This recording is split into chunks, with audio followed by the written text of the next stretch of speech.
पति, पत्नी और नौकरानी। शीतल और अभिमन्यु की शादी को 5 साल हो चुके थे, लेकिन अभी तक उनका कोई बच्चा नहीं हुआ था। इसकी वजह से शीतल और अभिमन्यु परेशान रहते थे, लेकिन उन दोनों से ज्यादा परेशान थी शीतल की सास, यानी अभिमन्यु की माँ जानकी देवी। जानकी देवी चाहती थी कि जल्दी से जल्दी उनकी गोद में पोता या पोती आ जाए, और इसीलिए वो अपनी बहू शीतल को लेकर एक दिन हॉस्पिटल पहुंची। डॉक्टर मैडम, जरा ठीक से चेक करके बताइए ना। कई बड़े बड़े डॉक्टर को दिखाया है, लेकिन मेरी बहू माँ ही नहीं बन पाती। मैंने शीतल को बहुत अच्छे से चेकअप किया है। देखिए, बात यह है कि शीतल के अंदर माँ बनने की कैपेसिटी नहीं है। ये आप क्या कह रही हैं डॉक्टर साहब? कोई तो इलाज होगा ना, कोई दवाई दे दीजिए। देखिए, कुछ प्रॉब्लम ऐसी होती है जिनका कोई ट्रीटमेंट नहीं होता। आई एम सॉरी टू से, लेकिन शीतल कभी माँ नहीं बन सकती, क्योंकि उसके यूट्रस में अंदर से ही कुछ प्रॉब्लम है। घर आने के बाद क्या हुआ माँ? कहाँ लेकर गई थी आप शीतल को? अरे कहाँ लेकर जाती, डॉक्टर मैडम के पास ले गई थी, लेकिन तेरी बीवी तो कभी माँ बन ही नहीं सकती। मम्मी जी, इसमें मेरी क्या गलती? अगर अंदर से कोई प्रॉब्लम है तो उसमें मैं भी कुछ नहीं कर सकती। जानती हूँ, ये बात डॉक्टर के मुंह से सुन चुकी हूँ। अब दोबारा मेरे सामने इस बात का गाना मत गा। अरे माँ, परेशान होने की जरूरत नहीं है, हम सोचते हैं ना कुछ। अरे क्या सोचेगा तू? जब डॉक्टर कह चुका है कि तेरी बीवी माँ नहीं बन सकती, तो बता क्या सोचेगा तू? कहाँ से लाएगा बच्चा? माँ, ये तो मैं भी नहीं जानता। अभिमन्यु, क्यों ना हम अनाथ आश्रम से एक बच्चा गोद ले आए? क्या फर्क पड़ता है बच्चा हमारा हो या गोद लिया हुआ? हाय, बड़ी बातें बनाने वाली। क्या फर्क पड़ता है? अरे क्यों फर्क नहीं पड़ता? मुझे इस वंश को आगे बढ़ाने के लिए मेरे बेटे का खून चाहिए, किसी दूसरे का नहीं। लेकिन माँ, आप जानती हैं कि ये अब पॉसिबल नहीं है। मैं कुछ नहीं जानती। मैं किसी पराये की औलाद को इस घर में अपना पोता या पोती बन के बढ़ता हुआ नहीं देख सकती। मेरा वंश मेरे बेटे के खून से ही आगे बढ़ेगा। लेकिन मम्मी जी, ऐसा कैसे हो पाएगा? आप अच्छी तरह जानती है ना, मेरा और अभिमन्यु का बच्चा नहीं हो सकता। तो मैं अपने बेटे की दूसरी शादी करवाऊंगी, और अपनी दूसरी बीवी से ये मुझे बच्चा पैदा करके देगा। ये आप क्या कह रही हैं माँ? मैं किसी और से शादी नहीं करने वाला। मेरे रहते हुए आप अभिमन्यु की शादी किसी और से करवाएंगी? मम्मी जी, आप ऐसा कैसे कर सकती हैं? तू बस देखती जा बहू, मैं ऐसा कैसे कर सकती हूँ। कुछ दिनों के बाद, अभिमन्यु, मैंने तेरे लिए लड़की ढूंढ ली है। माँ, मैं आपको कितनी बार समझाऊं, मुझे किसी से शादी नहीं करनी है। पहले मेरी बात सुन। ये जो चमेली है ना, हमारे घर में काम करने आती है, वो तुझसे शादी करने के लिए तैयार है। मम्मी जी, आप अभिमन्यु की शादी एक नौकरानी के साथ करवाएंगी? वो इसलिए क्योंकि चमेली दिखने में बहुत खूबसूरत है, बच्चा भी सुंदर ही होगा। मम्मी जी, लेकिन एक बच्चे के लिए अपने बेटे की शादी नौकरानी के साथ करवाना, क्या ये सही है? अगर अभिमन्यु ने शादी नहीं की ना, तो मैं अपनी जान दे दूंगी। अब देख लो, अगर तुम्हें अपनी माँ की जान प्यारी है तो तुम्हें इस नौकरानी के साथ शादी करनी ही होगी।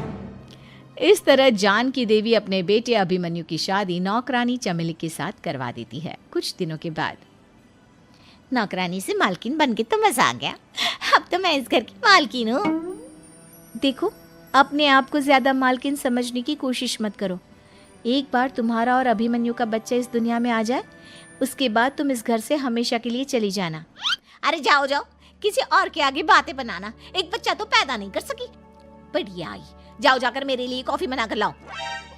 नौकरानी मैं हूँ या तुम? मम्मी जी, देखिए ना शीतल मुझसे किस तरह से बात कर रही है। शीतल, तुम्हें पता है ना चमेली प्रेग्नेंट है, मेरे बेटे के बच्चे की माँ बनने वाली है। वो जैसा कहती है वैसा करो। लेकिन मम्मी जी, वो मुझे नौकरों की तरह ट्रीट कर रही है। अरे तो करेगी ना, वैसे भी बहू तुम हो किस काम की? एक बच्चा तो पैदा नहीं कर सकती। जाओ, अब घर के सारे काम करो और चमेली को आराम करने दो। थैंक यू मम्मी जी, भगवान आपका भला करे। आप नहीं होती तो मैं नौकरानी से महारानी कैसे बनती? देखो, तुम्हें जो चाहिए सब मिलेगा। खूब खाओ पियो, मजे की जिंदगी जियो, लेकिन बस मुझे एक बच्चा पैदा करके दे दो। कुछ दिनों के बाद, मम्मी, बच्चे के लिए आपने मेरी शादी चमेली के साथ करवा तो दी, लेकिन दिन और रात का चैन मिट गया है।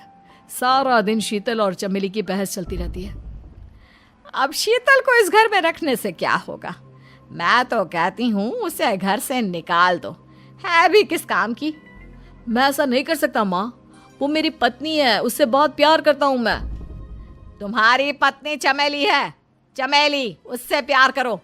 अरे तुम्हारे बच्चे को जन्म देने वाली है वो। अभिमन्यु, मैं खुद ही इस घर से चली जाती हूँ। वैसे भी अपने ही घर में नौकरों की तरह रहकर परेशान हो चुकी हूँ। घर की नौकरानी मेरे ऊपर हुक्म चलाती है, वो तुम्हारी पत्नी बन चुकी है। अब मेरा इस घर में क्या काम? अभिमन्यु के बार बार रोकने पर भी शीतल उस घर से चली जाती है। कुछ दिनों के बाद चमेली एक बच्चे को जन्म देती है। भगवान ने मेरी सुन ली, मेरे बेटे का घर भर गया, उसका अपना बच्चा इस दुनिया में आ गया। मम्मी जी, बच्चे को हाथ लगाने से पहले मेरी एक शर्त तो सुन लो। तुम कहना क्या चाहती हो चमेली? आपकी मम्मी को बहुत शौक था ना अपने पोते को खिलाने का। अब देखो, इस दुनिया में हर चीज की कोई ना कोई कीमत तो होती है। तुम अपनी आधी प्रॉपर्टी मेरे नाम कर दो, बच्चा तुम्हारे नाम। अरे लेकिन मैंने अपने बेटे से तुम्हारी शादी करवाई है, अब ये सौदेबाजी कहाँ से आ गई? जो औरत अपनी बहू को घर से निकाल कर एक नौकरानी के साथ अपने बेटे की शादी करवा दे, वो तो सौदेबाजी कर ही सकती है ना। उसका कैसे भरोसा कर सकते हैं? मुझे बस आप लोगों की प्रॉपर्टी चाहिए, उसके बाद ही बच्चे को आप हाथ लगा सकते हैं। मैंने कहा था ना मम्मी, आप गलत कर रही हैं। देखिए, उसका नतीजा आपके सामने है। जब शीतल को पता चलता है कि अभिमन्यु और चमेली का बच्चा दुनिया में आ गया है, तो वो अपने घर पहुंचती है। अभिमन्यु, कहाँ है आपका बच्चा? क्या मैं उसे देख सकती हूँ? कुछ भी मत पूछो शीतल, माँ की हुई एक गलती हम लोगों पर भारी पड़ रही है। वो नौकरानी अपनी औकात पर आ गई है और अब हमसे अपनी आधी प्रॉपर्टी मांग रही है, वो भी बच्चे के बदले में। एक बात कहूँ अभिमन्यु, आप उसे कुछ भी देने से मना कर दो। अरे कैसी बात कर रही हो? मेरे बेटे की औलाद है उसके पास, ऐसे कैसे मना कर दे? मम्मी जी, वो अभिमन्यु का बच्चा नहीं है, वो चमेली और उसके बॉयफ्रेंड का बच्चा है। ये तुम क्या कह रही हो शीतल? ये देखिए वीडियो, चमेली और उसका बॉयफ्रेंड आपस में बातें कर रहे हैं कि उन दोनों ने मिलकर आपको बेवकूफ़ बनाया है और अब इस बच्चे के बदले आपसे प्रॉपर्टी भी हड़प लेंगे। हे भगवान, ये मुझसे क्या हो गया? ना तो बच्चा मिला और अपने बेटे की नौकरानी के साथ शादी करवा दी सो अलग। अब क्या होगा?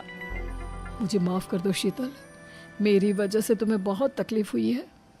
अभिमन्यु, मैंने कहा ना, उस नौकरानी को उसके बच्चे सहित इस घर से बाहर निकाल दो। लगता है मेरे अभिमन्यु का बाप बनने का सपना अधूरा ही रह जाएगा। अभिमन्यु, अपनी मम्मी से कहो कि परेशान ना हो। आपको याद है एक बार हम एक IVF सेंटर गए थे, मैंने फिर से वहाँ जाकर बात की थी और आपको पता है इस बार मैं प्रेग्नेंट हूँ, क्योंकि हमने वहाँ पर प्रोसीजर करवाया था जिसकी वजह से मैं प्रेग्नेंट हो गई थी और इस बात का पता मुझे बस कुछ महीने पहले ही लगा है। हमारा बच्चा इस दुनिया में आने वाला है अभिमन्यु। मुझे माफ कर दो शीतल बहू, मुझसे बहुत बड़ी गलती हो गई। कोई बात नहीं माँ, लेकिन अब हमें उस धोखेबाज नौकरानी को इस घर से बाहर निकालना है और इस घर की मालकिन को वापस घर लाना है, वो भी अपने बच्चे के साथ।